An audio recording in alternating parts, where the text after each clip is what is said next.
இன்றைக்கு முருகனுடைய பெயரை வைத்து இங்கே அரசியல் செய்யலாம் என்று அமித்ஷா நினைக்கிறார். நான் ஒன்றை மட்டும் சொல்கிறேன், முருகரை பொறுத்த மட்டிலும் நான் பல கூட்டங்களிலும் சொல்லியிருக்கிறேன், பத்திரிகையிலும் பேட்டியும் கொடுத்திருக்கிறேன். முருகர் எங்க கட்சி ஒன்றிய செயலாளர். காரணம் என்னவென்று கேட்டால், நம்முடைய நயினார் நாகேந்திரன் சொன்னார், வேலும் முருகனை வைத்துக் கொண்டு நாங்கள் வெற்றி பெறுவோம் என்று. நான் அதற்கு பதில் சொல்லேன், வேலும் முருகனும் எங்க கட்சியிலே மந்திரியா இருக்கிறாங்க. மு.க. ஸ்டாலினுடைய மந்திரி சபையில வேலும் மந்திரியா இருக்கிறாரு, துரைமுருகனும் மந்திரியா இருக்கிறார். ஆக வேலும் முருகனும் எங்க கிட்ட தான் இருக்கிறார். அதற்கடுத்து கேட்டார்கள், அருவாள் திருச்செந்தூரில் ஆரம்பித்து எல்லா முருக பக்தரும் எங்களுக்கு தான் வருவார்கள். அட மடையா, அறுபடை வீடர்களில் 5 வீடுகளிலே திமுக வெற்றி பெற்றிருக்கிறது. அறிவாலயத்தை பிடிப்பேன்னு சொன்னோடனே அறிவாலயத்துக்குள்ளே வந்துட்டாங்க.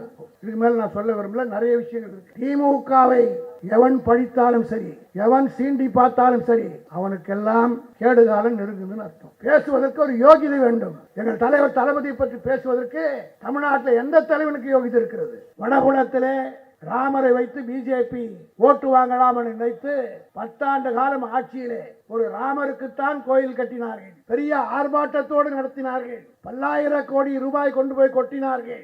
அத்தனை பேரும் ராமரை பார்த்து ஓட்டு போடுவார்கள் என்று பாஜக நினைத்தது.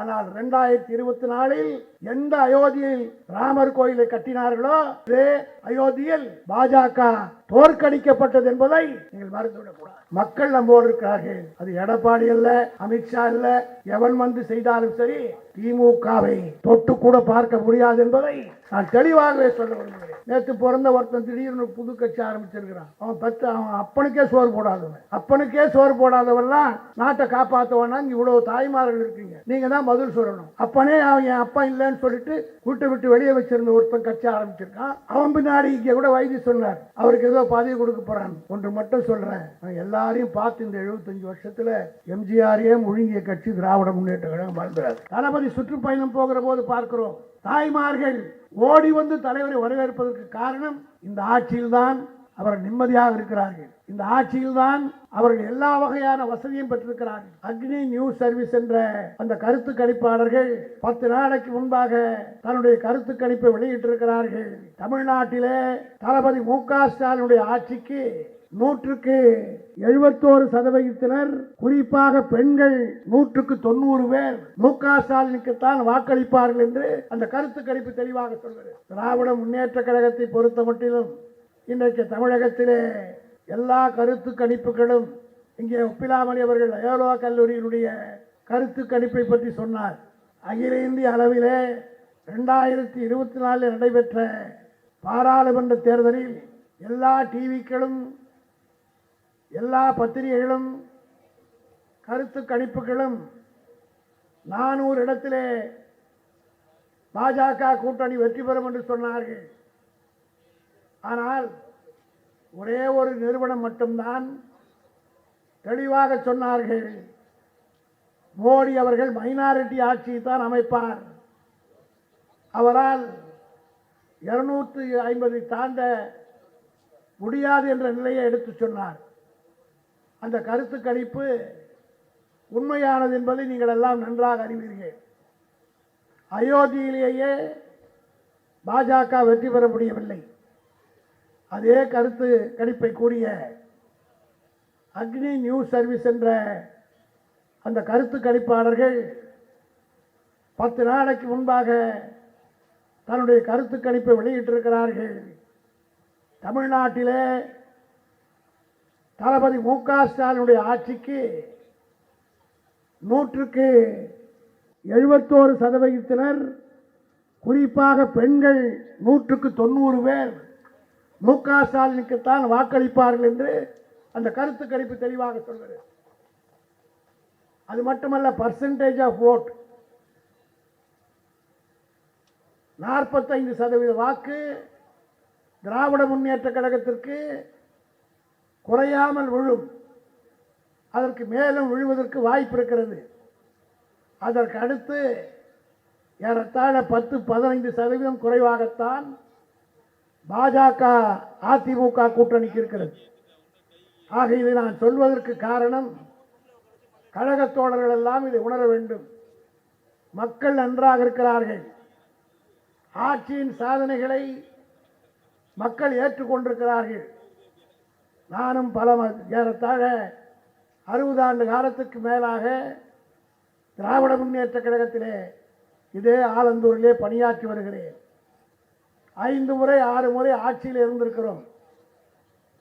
ஆட்சியில் இருக்கிற போதெல்லாம் அடுத்து தேர்தல் வருவதற்குள்ளாக முணுமுணுப்பு இருக்கும், விமர்சனங்கள் இருக்கும். கட்சியில் இருக்கிறவரை பற்றி பேசுவார்கள், முதலமைச்சரை பற்றி விமர்சிப்பார்கள். ஆனால் இன்றைக்கு தமிழ்நாட்டிலே எந்த விதமான முணுமுணுப்பும் இல்லாமல் ஆட்சி நடத்துகிற ஒரே முதலமைச்சர் தளபதி மு.க.ஸ்டாலின் தான் என்று எல்லோரும் கருத்து கொள்கிறார். ஆக இதை நாம் உணர வேண்டும். நான் கழக தோழர்களுக்கு அமைப்பு செயலாளர் என்ற முறையிலே பணிவோடு சொல்லிக்கொள்ள விரும்புகிறேன். மக்கள் நன்றாக இருக்கிறார்கள். அவர்களை நாம் வாக்களிக்கின்ற போது அந்த வாக்குகளை எல்லாம் கொண்டு வந்து சேர்க்கிற ஒரு உணர்வோடு பணியாற்றிட வேண்டும். குறிப்பாக உள்ளாட்சி அமைப்புகளில் இருக்கக்கூடியவர்கள், நான் பெருமையோடு தலைவர் தளபதியிடத்திலே கூட சொன்னேன், ஆலந்தூரிலே மட்டும்தான் மாநகராட்சி மன்ற உறுப்பினர்கள், அது முரளிகிருஷ்ணனாக இருந்தாலும் சரி, அவருடைய மகளாக இருந்தாலும் சரி, எம்.ஆர். சீனிவாசனுடைய மனைவியாக இருந்தாலும் சரி, இந்த பழைய ஆலந்தூர் பகுதியில் நான் மாறுதட்டி சொல்வேன், நான் நகரமன்ற தலைவராக இருந்தபோது எப்படி இருந்ததோ அதை போல தக்க வைத்துக் கொள்கிற ஒரு மண்ணாக இது இருப்பதற்கு காரணம் சிறந்த நகரமன்ற உறுப்பினர்கள் இங்கே நாம் பெற்றிருக்கிறோம். இதை நான் சொல்வதற்கு காரணம், எல்லாம் இங்கே நன்றாக இருக்கிறது. தமிழ்நாட்டோடு ஒப்பிட்டு பார்க்கிற போது எல்லா வகையிலும் ஆலந்தூரிலே இந்த தொகுதி மட்டுமல்ல, இந்த மாவட்டத்தில் இருக்கிற எல்லா தொகுதிகளிலும் கழகம் வலுவோடு இருக்கிறது. அந்த மக்களை, அதற்காகத்தான் தலைவர் அவர்கள் உறுப்பினர் சேர்க்கிற ஒரு அறிவிப்பை கொடுத்திருக்கிறார். அதை இங்கே பேசுகிற போது கீதா ஆனந்த் குறிப்பிட்டார்கள், வருகிற ஜூலை 1, 2, 3 ஆகிய 3 நாட்கள் உறுப்பினர் சேர்க்க வேண்டும். கழக தோழர்களை நான் கேட்டுக்கொள்ள விரும்புவதெல்லாம், ஒவ்வொருவரும் எப்படி தேர்தல் நேரத்திலே வாக்கு கேட்பதற்கு வீடு வீடாக சென்று வாக்காளர் பட்டியலை எடுத்துக்கொண்டு போய் சென்று ஓட்டர் லிஸ்டுகளை சரி செய்வோமோ, அதுபோல ஒவ்வொரு தெருவுக்கும் ஒவ்வொரு வீட்டுக்கும் கட்சியில் இருக்கக்கூடிய BLA 2, BLC போன்ற தோழர்கள், நான் பெருமையோடு சொல்கிறேன், நீங்கள் வாக்கு கேட்கிற உறுப்பினர் சேர்க்க ரோடில் இறங்கி போனாலே தாய்மார்கள் தானாக வந்து கையெழுத்து போடுவார்கள்.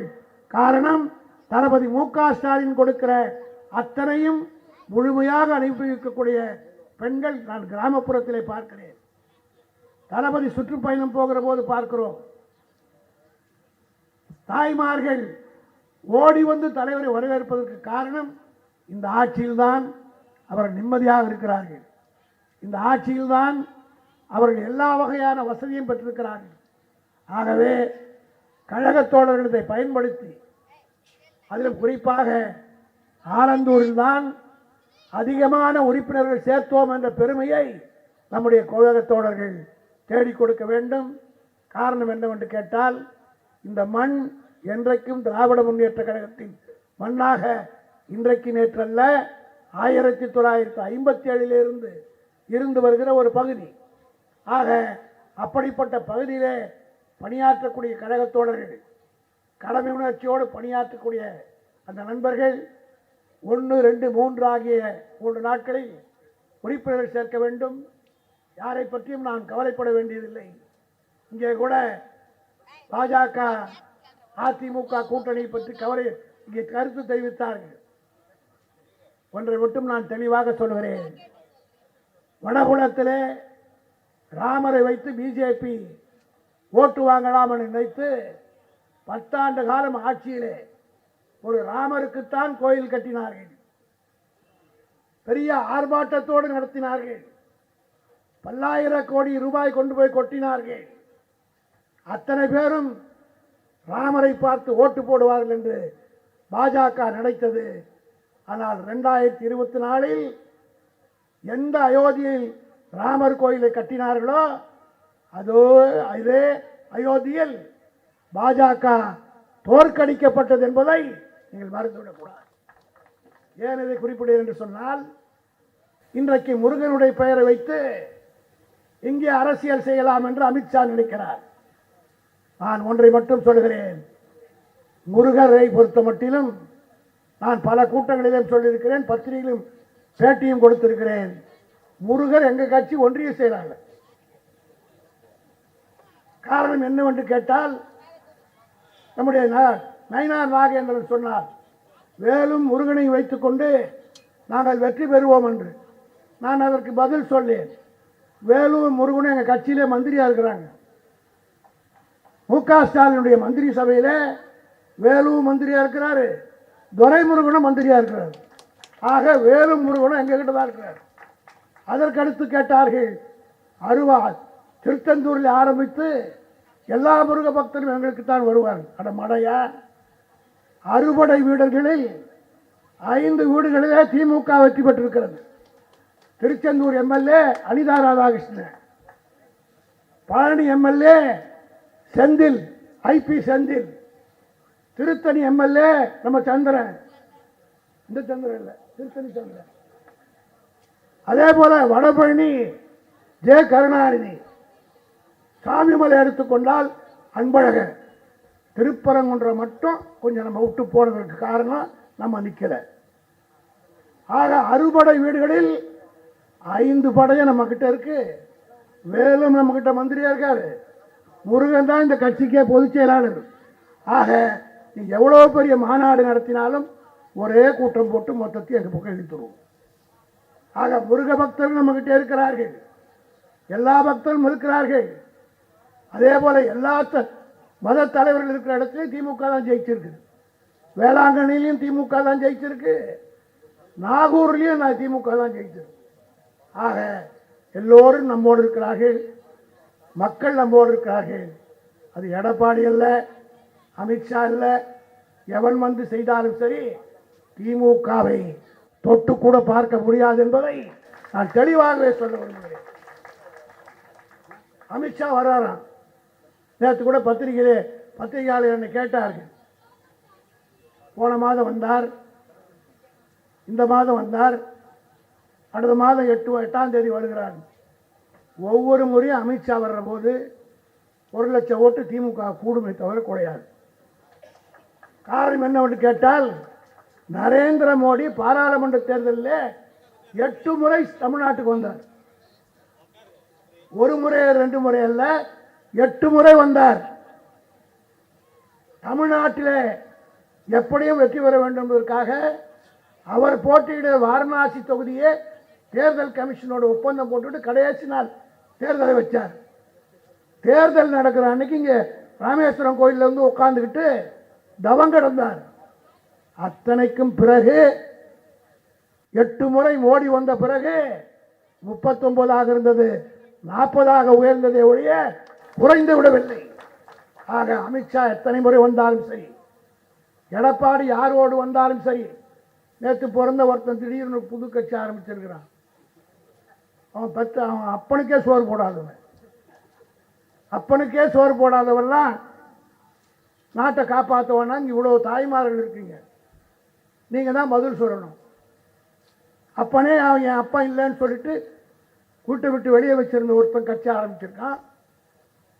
அவன் பின்னாடி இங்கே கூட வைத்தி சொன்னார், அவருக்கு ஏதோ பதவி கொடுக்க போறான். ஒன்று மட்டும் சொல்றேன், நான் எல்லாரையும் பார்த்து இந்த 75 வருஷத்துல எம்ஜிஆரையே முழுங்கிய கட்சி திராவிட முன்னேற்ற கழகம் மறந்துடாது.